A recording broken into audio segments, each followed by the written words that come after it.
Nerede vurdu? Var mı? Yok. Nerede aç? Ona da bak. Şöyle bak ya. Açıyorsun. Bismillahirrahmanirrahim. Götürücü işte.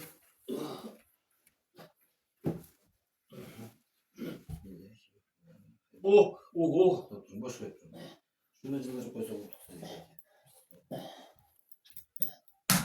Vay canım be.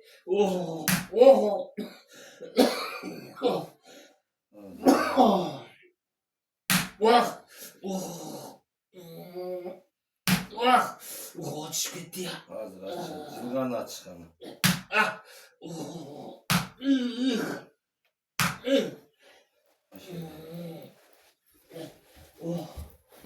Canım be.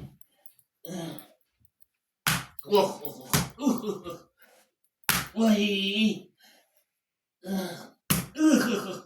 Vah. Bazı. Hmm. Alalçı. Alalçı içinizdekini.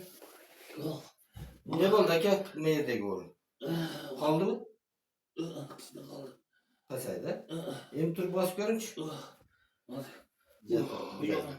Yaman açtı bayağı güzel. Açığa teke. O pil acıldı o. Hem oşon ayağın. Oşon ayağın tuttursanız, catıp tutsanız. Bunu catıp degenin sebebi bayağı paylar özünün orada kelip alış gerekti. Çözülüp kalan paylar. Tüzde koyduk hem paylar da özü sekin düşük vermiş.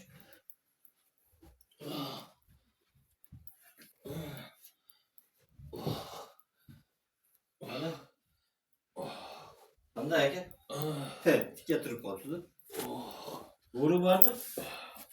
Olsun şeyde var. İçine kaldı. İçine kaldı. Ama taşa geldi sekin çoğalıp getirdik. Bu yakında 10 top bayt attı.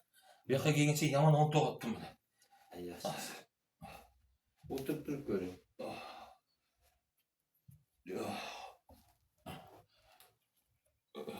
O bayağı tartışkana içinde yok oldu. Top köşede kişi ne kadar az vardı. Vallahi hem az ona işikleri hem vardı işikleri hem orada. 3 gün katlı talığı bulat. Katlı ezip takibeden depsep ketkende talığı vururlar bunu. 3 günden 5 gün geçeyim. Lakin onlara orada pluslarda sez başlaydı. İnşallah Kings'e kalmasa gerek. Kutumuzda bir kutumuzda durma iki kutuda tek duruş hareket. Sebebi diskanın bir tarafında kutunun duruyorsa ezilip kılattalı. Mümkün oluşça iki kutuda duruş hareket. Oruçta da. Ötkün görüşü bunu yerim var oğurup bunu yerden bir tabur birisi tartışması kız başka şey düşürsen ama bundan da yürü attım da bundan da yürüse bu orta. Ana yerge